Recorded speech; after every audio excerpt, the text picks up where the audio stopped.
Whatever the occasion, effortless elegance is right this way. Because Hilton brings you new ways to stay courtesy of the Nomad London. And it doesn't stop at award-winning dining in a space draped in velvet and illuminated by vintage chandeliers. No, this day goes beyond with unparalleled personalized service and attentive hospitality. Oh, and did we mention the Nomad London can be booked using your Hilton Honors points at Hilton.com? Hilton, for the stay. I'm really excited today to introduce you to Letty Cottin Pogrebin, who is a very well-known American writer, a journalist. She lectures. She's one of the city's great social activists, a founding editor of Ms. Magazine. And in addition to all that, Letty has written 12 books, and this is the 12th book, right, Letty? Called Right, you are. Shanda, a memoir of shame and secrecy. And it's really interesting how Letty grew up to be Letty with her also interesting family. But let's start from the very basic beginning. All your books, what made you decide to do this? Well, I was writing a memoir because I was looking at turning 80. This started in 2017. And it was going to be a conventional memoir, pretty much chronological.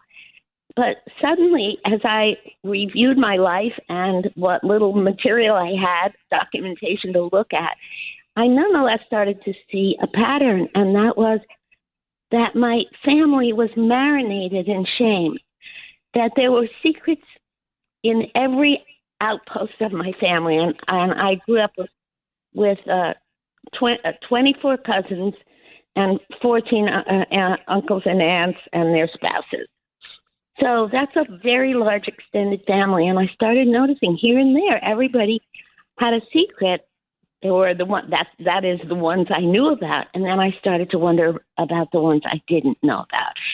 And in the midst of that, my granddaughter Molly was at college and she took a biography class. And her professor assigned her to write a story, a biography of someone living. And she asked me if she could write about me. And she said, if you say yes, Grandma, you can't censor me. You have to let me look at everything. Mm. And she went up to my archives at Smith College, and she went through all my articles, and she read or skimmed all my books. And then she came to my house and said, where's the childhood stuff? And I pointed to a very deep cabinet in my study in which she sort of burrowed her head and pulled out my teenage diaries. And then she said, what's that? And it was a big old plastic shopping bag full of letters. It looked like something that fell off a truck. The letters dated back 80 and 85 years. And from them I learned what I hope were all the rest of the secrets. Because my parents wrote to each other in very raw terms. And, back in the 20s and 30s, there were letters. There weren't, barely phones had been invented. So these letters were very revelatory. And that's what really gave me my title. Shanda means shame or scandal. And I realized I was writing a memoir of shame and secrecy. So there are 52 chapters, and every one of them has something to do with a secret, many of them shame-based. After all is said and done, Letty, is it possible to live a shame-free life? I'm not looking for a shame-free life because I think there are aspects of shame that are very uplifting in that they force you to reflect and change and become a better person. If you're ashamed of yourself, you're ashamed of something intrinsic to you. It's the difference between shame and guilt, Joan. We never say, we say I am ashamed, but we say I feel guilty. And that's an interesting linguistic clue. Because feeling guilt means you've done something and you can fix it. Feeling shame seeps into the cells And we have to do much more work on ourselves to rid ourselves of shame and find its roots. Right. And there's so many different. Your mom died when she was much too young and too young for you. But you also point out in your book, and Letty's book, Shame, a memoir of shame and secrecy, that even losing your beloved mother was shameful in many ways. Yeah, because in Ashkenazi Jewish families, and I believe in many other cultures, where immigrants carried some of their values and shame-based sense into this new world, illness reflected badly on your family. You whispered the C word. I didn't know my mother was dying. Nobody admitted it, including my mother, that she even had cancer. Cancer was a secret, partly because people were afraid that they couldn't marry off their children if other Jewish families knew that there was illness, and they thought maybe it would be inherited. Who knew? Nobody knew what cancer exactly was. So my mother never told me or anybody that she had cancer. And my father gave me literally 4 weeks' notice. He said, we've tried everything, but Mom's going to die. And, that secret pretty much marked me for life because I was 15 years old and my father wasn't exactly a great parent. And so that was when I started to run my own life, support myself, felt alone in the universe, had to figure things out. It's not easy. And also, in that time, any illness was a secret, but so was anything that didn't look like the perfect Leave It to Beaver family. Although we knew it was impossible, but right? I mean, they never. Many, many years later, and my mom, like your mom, died very young. And I said to her, there was some issue. Why didn't you ever tell me that? And she said, my job was to spare you. Yeah, right. There would have been a Shanda, a disgrace. I mean, that's why, that title speaks to so many people who and Shanda has become like an English word. If Maureen Dowd, the Times columnist, feels comfortable using Shanda, and she's from an Irish Catholic family, that Shanda has entered common usage. But in our case, we were trying to make it as real Americans. All my relatives, they were ashamed of where they came from because they came from a shtetl, like in Fiddler on the Roof. They were ashamed of my grandparents who had terrible, big Yiddish accents. They wanted to fit in, so the women read Ladies' Home Journal, and, the men joined men's clubs to figure out what the American norm was. You had to make it. You had to be a financial success. They had incredible burdens, and their sense of perfection was so misguided.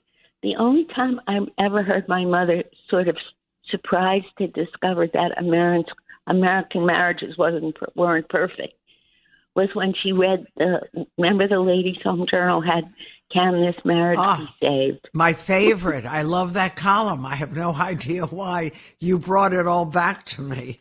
Yeah, because it makes you feel that you're not so bad off. Whatever problems women reading the Ladies' Home Journal might have had in their marriage, they saw reflected in the pages that were read by 9 million women. I mean, those magazines had humongous circulations back then. So it normalized my mother. But I do write about how miserable their marriage was, how she felt she had to hide it. I write about a deep secret in our family that one of the brothers on my mother's side, I can hardly even imagine this, brought to a radio show called where Mr. Anthony was the problem solver. And you brought your problems to Mr. Anthony, and 23 million people listened. And this brother of my mother's brought the problem to Mr. Anthony that was such a Shanda that it was like kept in our family. And that is that that brother talked my grandfather into leaving his store just to that brother. There were 3 brothers. The 3 brothers were horrified. The whole family ousted him. The brothers never spoke to him again because he went on the air and he said, I'm the only son who's married. I'm the only son who's about to have a child. My grandpa and my father should be giving me the store. The others are, bachelor boys. Well, maybe they weren't going to be bachelor boys forever. Who knows, right? Right. So it broke up. That was a family of 7 children, 4 girls and 3 boys. So one boy became that renegade, and there were other 2 didn't speak. And nobody knew this. I mean, we knew we suddenly stopped seeing our Uncle Lou, but who knew why? That's so funny. Do you feel, Letty, that after you finished the book and then started talking about it, that it's had a real impact on you? It's changed you? Yes, it allowed me, writing the book, I had to face my own secret. I wasn't an angel either. I was hiding a very big secret, which I describe in the book. And it was, as Alan Alda, who I also quote a lot in the book, we're very close friends. I mean, he said, her secrets are too heavy. You got to get rid of them because they weigh you down. And that was certainly true of me. But getting that out, I won't say what it is. I hope people will read it. It's a health secret. Was so difficult. I mean, it was as birthing a new person. Because I'm a private person with a public life. And there are certain things I felt I just had to keep to myself. But I could not keep a secret if I'm outing my entire family. It just would have been dishonest. And how did the children react, not only to the book, but to some of the secrets that you revealed in the book about yourself? Yeah. Yes, not just about myself, but aunts and uncles and cousins that they knew. Right. I have a cousin whose mother died in childbirth, and she was put with me, and my parents. My mother raised her for 2.5 years until her father could find a new wife. Mm-hmm. And at 2.5 years, she gets moved back to her family where she had an older sister and brother, but no one tells her. No one tells her that this woman who adored her, raised her, whom she loved, named Vera, wasn't her birth mother, that she had a birth mother, that her birth mother died because of her, which explained why her sister was so angry at this little baby for coming into the world and killing their mother in the process. Yeah. So much of a hate dynamic built up in that wing of her family, privately, quietly, secretly. And then Vera died, and the big sister screamed, "Why are you screaming and crying? Why are you crying? She wasn't even your mother." And that's how Sima, my cousin, found out that she had another mother. These are big painful. Secrets. These are really, these are life-changing secrets, you know? I know. Huge secrets. And it's still, even on a smaller level, was part of those generations. When your children were growing up, were you very open about everything? I was as open as I could be about what I knew, but I realize now I knew there was so much I didn't know. I didn't know that. I discovered at 12 that my parents were married before, and my father had abandoned his daughter by his first wife. Yes. So I had another sister somewhere in the world. That I discovered at 12. And I discovered that the sister I thought was my full sister was my mother's by her first marriage. Someone just said to me, she said, I have a lot of secrets in my family, but your family takes the cake. Well, Because, but you know. I have 52 chapters of them. Oh, my gosh. And you're so well adjusted. Well, it's a reaction formation. You know, it's a heavy burden, as I said. But once you get rid of it, you really figure out a way to live a less complicated life. And I can't think of any secrets I'm carrying now that are weighing upon me. It's a light feeling. But when you said, do I want to live a shameless life, I didn't finish saying, I don't want to live a shameless life because I want shame to dictate some of my good behavior. You know, I don't want to be cruel. I don't want to be mean. If I were that way, I'd be ashamed of myself. So it censors me. But I want to live a life without secrets, because secrets get into your kishkas. You know, they get into your gut and they make toxic. They feel toxic. And you don't remember who you're supposed to protect or who you told. When I had this secret illness that I had a lot of trouble exposing, I told the very closest of my friends, but I forgot which ones. That's interesting. I mean, I wasn't really clear, so I never knew whether I could confide in somebody or whether they were one of the ones I didn't tell. I mean, it gets like sixth grade. Mm. Well, when you think about your mother, who you could do another book just on your mom's seal. But, right. She was so ashamed of her life, and she had such disappointment that she had to develop who she was going to be, and that made her feel safe. Well, the problem is she lied about so much because she was ashamed. She was ashamed that she only graduated from the 8th grade, so she went to a photo studio and took a picture, and she was all made up to look like she was older. Mm-hmm. And she let that picture represent her as if she was a high school graduate. She got rid of her accent by listening to people like you on the radio. She just listened to the radio and mimicked it. When she got divorced, divorce was a Shanda. And she got divorced in 1927. And she had unheard of in the Jewish world, really, a scar, a scandal. So she hid it. She sent my sister to boarding school, unheard of in the Jewish world. Right. And then she presented herself in the world as a single woman with no child.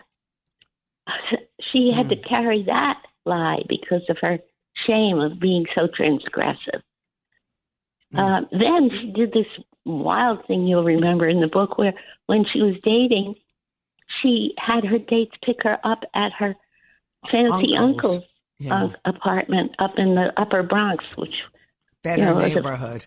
Better neighborhood. At least it wasn't the tenement where 9 people lived in 3 rooms with a bathroom in the hall. So she would have to work her 12-hour day in a sewing machine factory, get on the subway, go up to the Bronx, have the guy pick her up, go out, get dropped off in the Bronx apartment, and then take the subway back home.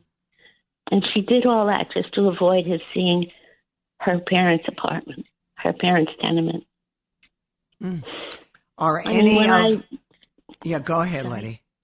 No, when I think of that, it chokes me up. It's just so hard to think of her doing that. Right. And the effort that it took and everything to cover it up is almost unheard of. Are any of the relatives from that time still with us? None are with us from my parents' generation, which is why I was freed up to write. But I did send the manuscripts or get approvals from their children who are living to make sure that there was nothing that would hurt them. Mm-hmm. And they were really helpful and kind and understanding, and said, they're dealing with the same stuff, and it's great to get it out there. Were your own children surprised by the book? I think my own children were really, really interested in me from a whole new perspective. Right. I don't think they saw my origins as clearly. That's one of my regrets, Joan, is that my mother died so young. I didn't ask enough questions. I didn't expect to lose a mother when I was 15, so I didn't store up very specific memories. And I think I've complained about that and wept about that for so long that my children now really want information. They want to store up memories, and they want to be able to tell their children the family sagas on both sides. Well, I had this discussion recently because, again, my mother, I never really knew if there was anything. How old were you? I forgot. I was not as young as you. You were a teenager. I was in my 20s. Mm-hmm. And it was just so shocking to, I guess it always is when something like that happens. But I said to my kids, because your grandmother never revealed anything major, it was just everything is fine, everything is fine. And it all revolved around the kitchen and all the relatives, just like your family in many ways. And I said, I'm going to tell you everything. And at one point, Johnny, my son, said, too much information. We don't need it. And so it depends on how you come to it. And your kids turned out fine. They're fine, but too much information. So they didn't want to hear that. Oh. I guess if you get that reaction, then leave it in journal form. Exactly. When they're old enough to want it, and they will get there. Right. Well, it's a remarkable book. It made me sad in a way that your mom hadn't seen Letty Pogrebin the way we know her today. And I felt that moment of longing. I think of that also with my own parents. Yeah. If only they knew or they were here to see. But yeah, especially since they were so intent upon gaining a foothold in this country. And if they knew that, their children have accomplished things and married well and have had wonderful children and, have managed to make lives that they would have been proud of. We feel sad for them to good stuff. They had so much bad stuff. Right. But we go on, and our children, thank goodness, are good, and give them a great gift. So thank you, John. Thank you. And I really enjoyed it. You can all get it wherever books are sold. Letty Cottin Pogrebin, a memoir of shame and secrecy. Shanda. Shanda. Shanda, which means shame. Right, in Yiddish. Thank you so much, Joan. You're always such a deep reader and an understanding reader. Thank you. Well, thank you, Letty. Take care. Regards to the family, and we'll talk again. Same to you, Joan. Bye-bye. Bye-bye.